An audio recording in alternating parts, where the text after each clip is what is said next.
Welcome to the Bike Life podcast by Warmshowers Foundation, where we will be sharing knowledge, experience, tools, and stories of touring cyclists and hosts from around the world. I'm Lee, the woman behind the scenes at Warmshowers Foundation, the leading platform for cyclists looking for hosts and to connect with a passionate international community. Find out more by visiting us at Warmshowers.org. Now, on to the show.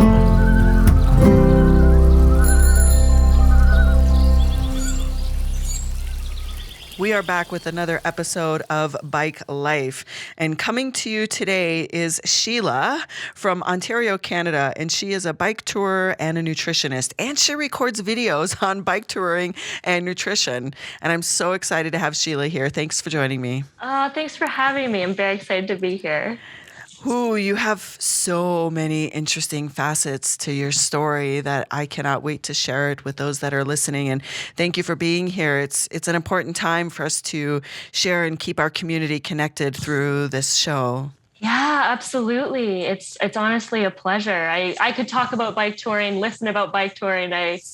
I'm all about it all the time, so it's great. And I love it because before we started to record, you said that you've listened to the show and the variety of guests and all the different facets of really what goes into bike touring and hosting is so varied that we've been fortunate that so many people have expressed an interest to come on the show. So thank you for listening.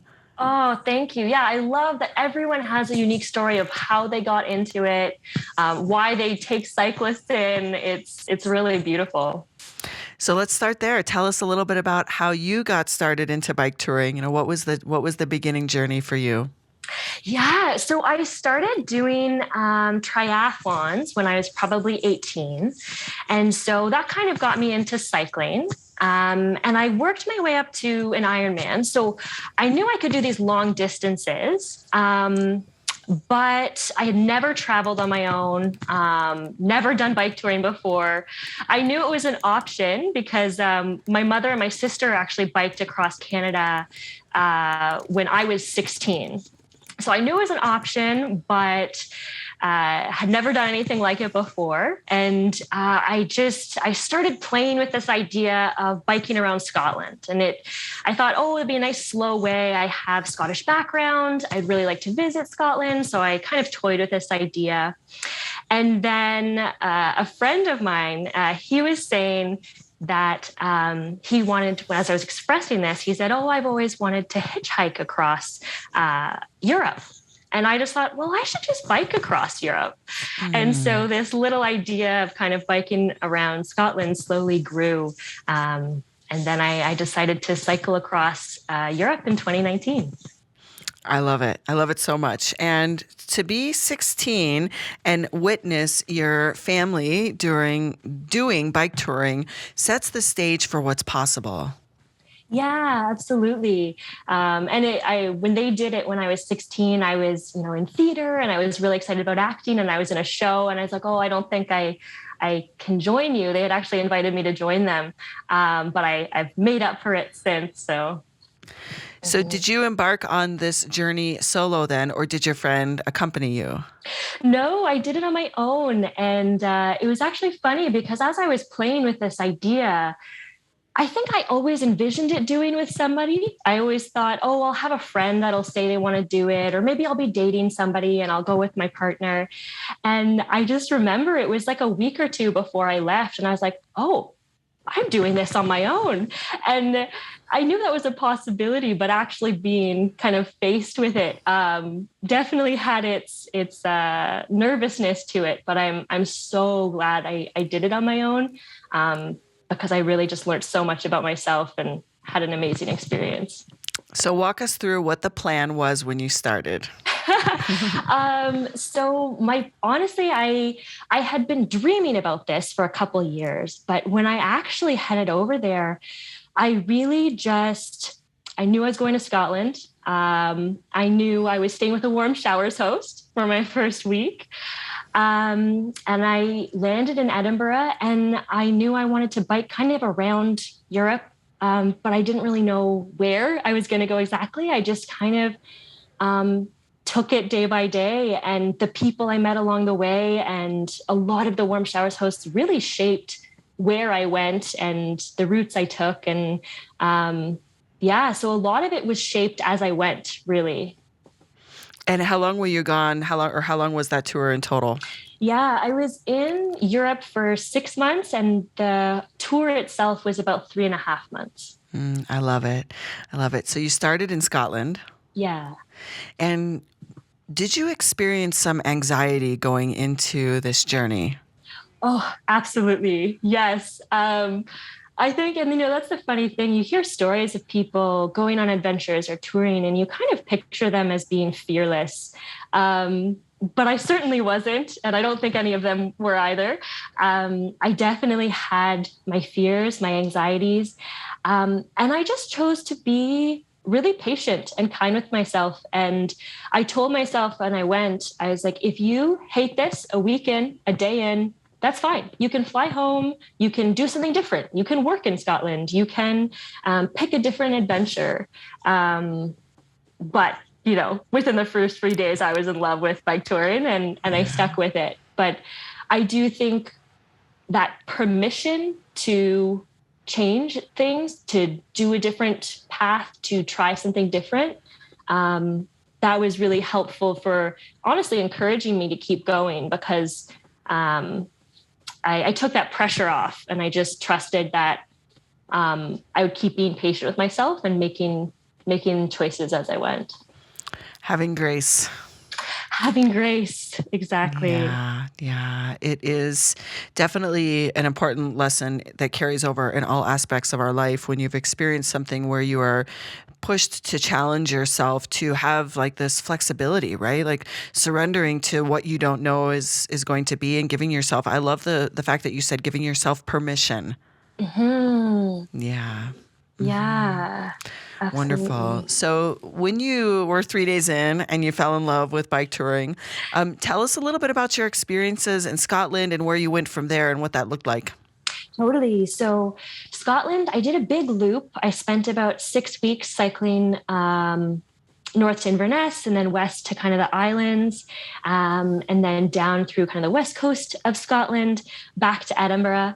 And then I cycled through northern England, took a ferry to Amsterdam, cycled across the Netherlands to Belgium, down through Belgium, across Germany to Berlin, down through the Czech Republic, then through the Alps to Venice, and then across Italy to Slovenia, and then through Croatia. Was Amazing. My full journey. Yeah. Amazing. Really incredible. Did you document your journey? I did. Yeah. I have a YouTube channel. It's Sheila Daly, SheelaghdAly. And yeah, I started kind of capturing some of my experiences and telling stories along the way. And so were you also sharing information on the nutrition side of things while you were on tour? Because, we know how important nutrition is when we are on a long-term tour. Did you share that, what your experience was like? Yeah, I actually, I made a video about nutrition for bike touring, and like a little guide people can download as well.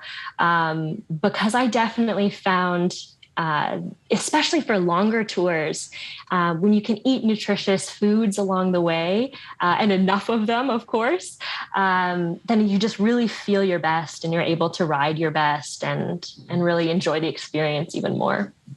Yeah, we'll put the link to that in the show notes so people can check that out. So tell us a little bit about the nutrition side. Like, what is important for people to know while they're touring, since this is your area of expertise? This is a very common question, right, in our forums and in our community. So let's start with, how do you suggest people have good nutrition in their diet when they are on tour? Totally.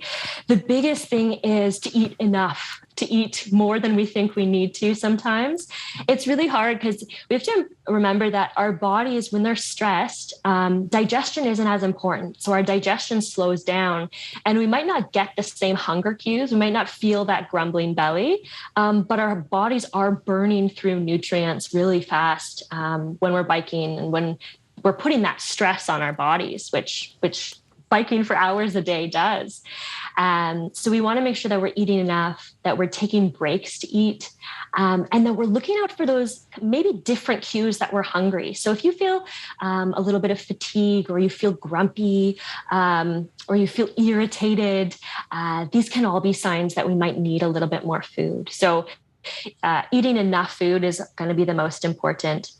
We also want to make sure we're drinking enough water, drinking regularly, especially when it isn't hot. When we're hot, obviously you need more water, but often if we're in kind of rainy conditions or shady conditions, we might not get those same thirst cues.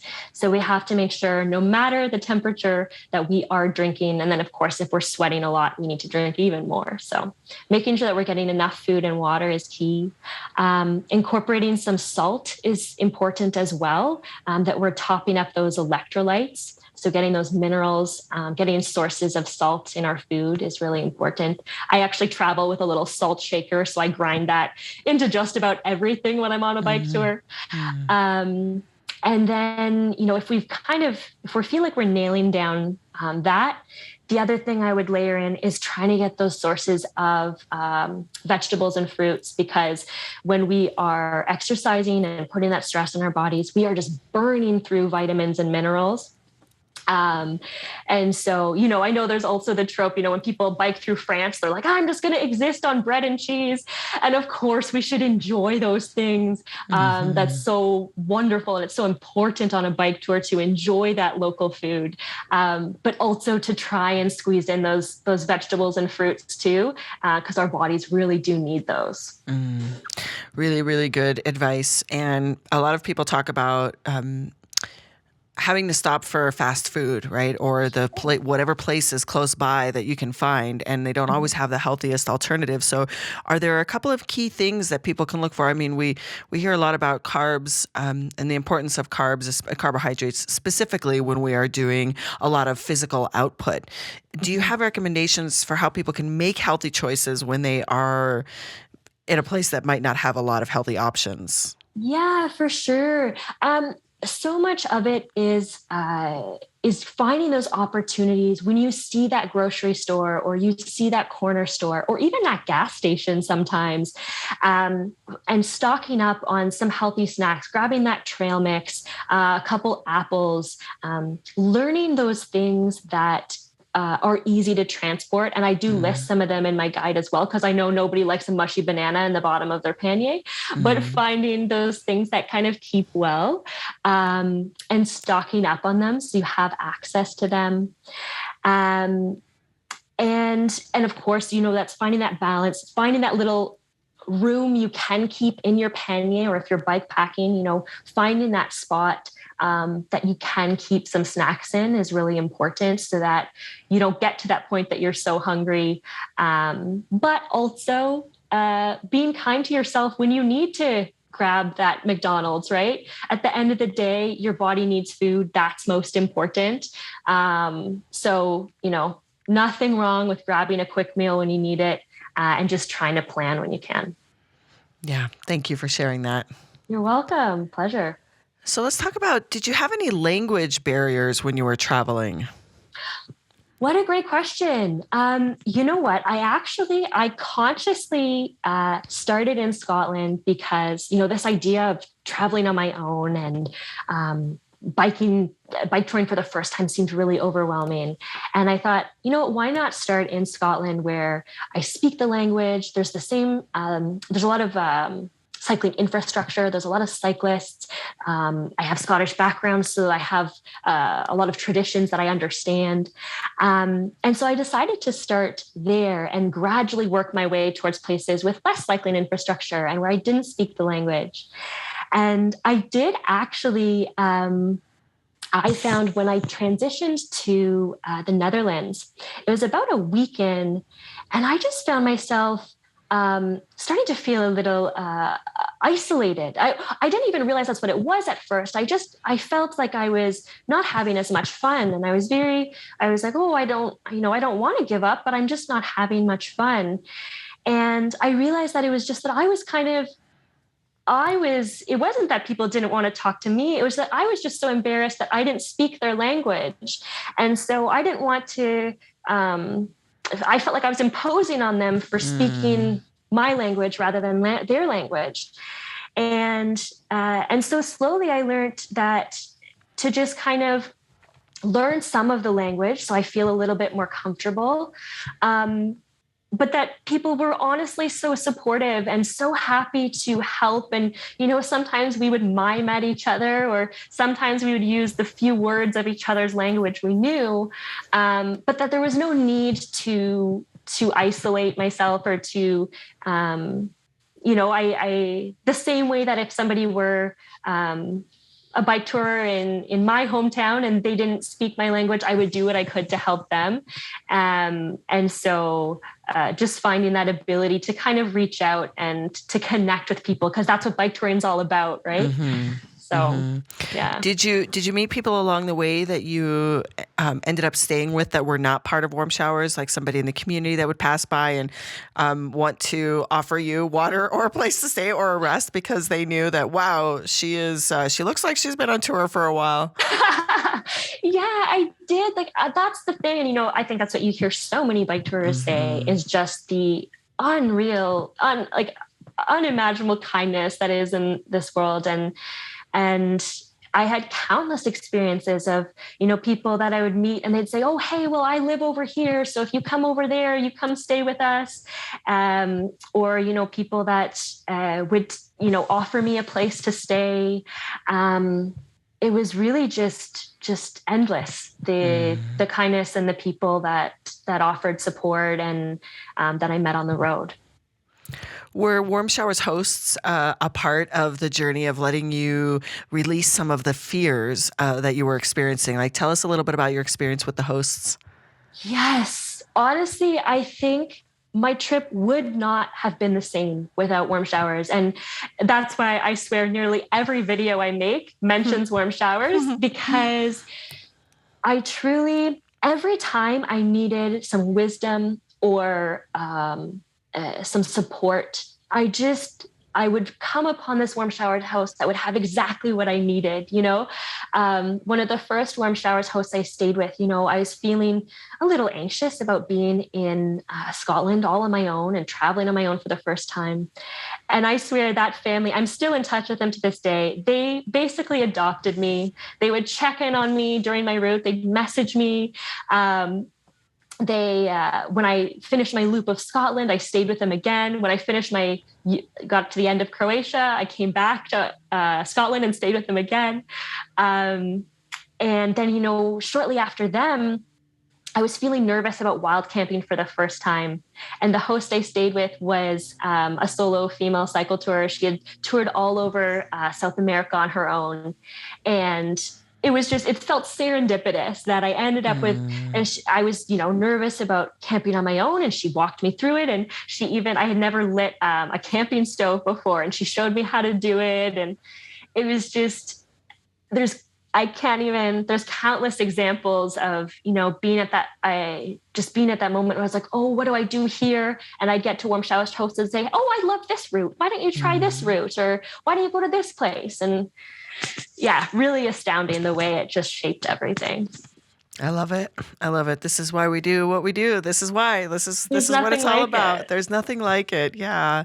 And I'm really glad to hear that there were so many people along the way that, helped you transition into your confident version to be able to do this solo tour. I mean, as a young woman and being able to have confidence in your ability to be self-sufficient in a foreign land is not a small thing.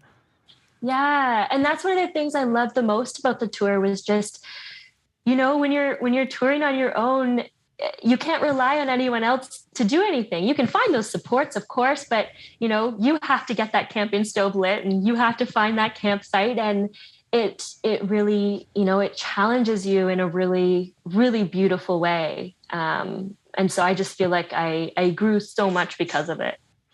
What was your favorite part of that tour? What was your favorite, like, give us a snippet of what would be in the top three? One that would be in the top three for sure was the Alps. I cycled them from Munich to Venice, and it was something that in the back of it was on my mind the whole trip.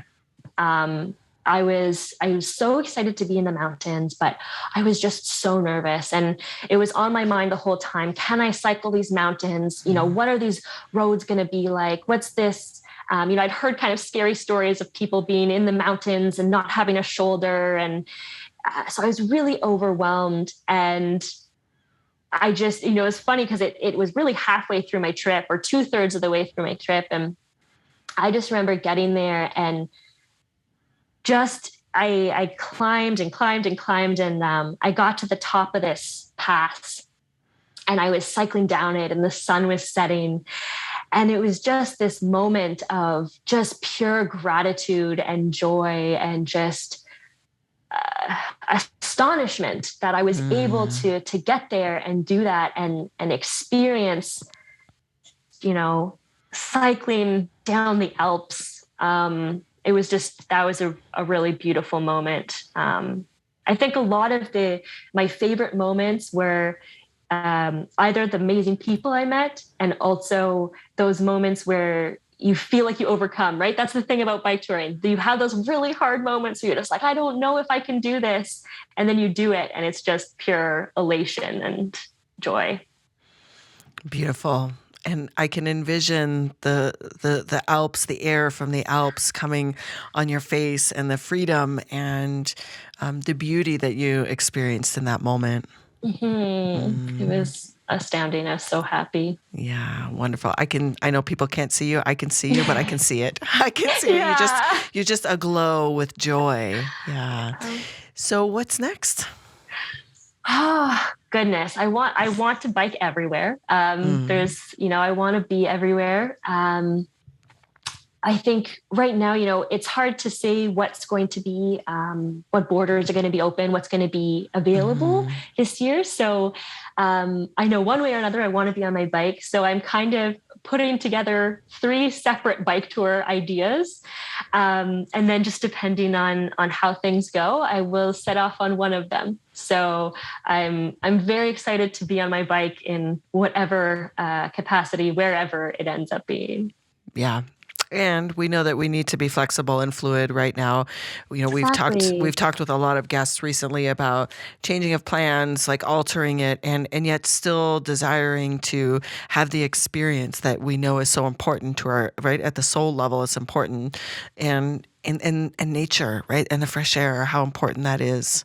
Yeah. And that's the thing, that flexibility. I ended up this year as well. I did a bike tour in Ontario because there wasn't anywhere else to go at the time. And I had an amazing time. And so it's really beautiful to remember that, if this is something that we want to do, we can make it happen in whatever way feels right and whatever way is doable. And I'm just excited to be on my bike again and to make videos about it and to share those with people. And I just love connecting with people. So I'm very excited for this year, whatever it holds. I love that so much, Sheila. And thank you for sharing. Thank you for coming on and sharing your experiences, and keep us posted. I have offered to you to do another interview whenever the timing aligns, because those of you that are listening, we are hoping to move this show to a live stream in our Facebook group. So people that always wonder what I look like because they hear my voice all the time, but now they would get to see you and stream it and then be able to produce the podcast as well. So when we do that, I am offering you an invitation to come back anytime. Thank you. I can't wait. I mean, maybe we can do a show specifically on nutrition, even like overall on nutrition, to help people figure out like what packs the most punch when you have small spaces and limited access. Yes, we will do that. I'm making a note. Consider it done, and we will stream that on Facebook. So for those of you listening, stay tuned in our Facebook group. If you haven't joined our Facebook group, make sure you do, because we post and share lots of information there. Sounds great. I can't wait for that. Thank you so much, Sheila, for being here. And we wish you all the luck on wherever the wind takes you. Thank you. Have a beautiful day. And for those of you listening, thank you. We appreciate your support. And if you love the show, please share it, because sharing is caring and it helps us get more people on bikes. So thank you, and we will be back.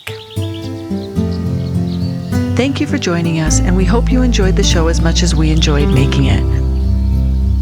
Wherever you are listening, please leave us a rating and a review, as it helps us reach more cyclists and hosts around the world. Visit us at Warmshowers.org to become a part of our community, or on Instagram at Warmshowers_org. If you would like to be a guest on the show or submit a question, please make sure to email us at podcast@warmshowers.org.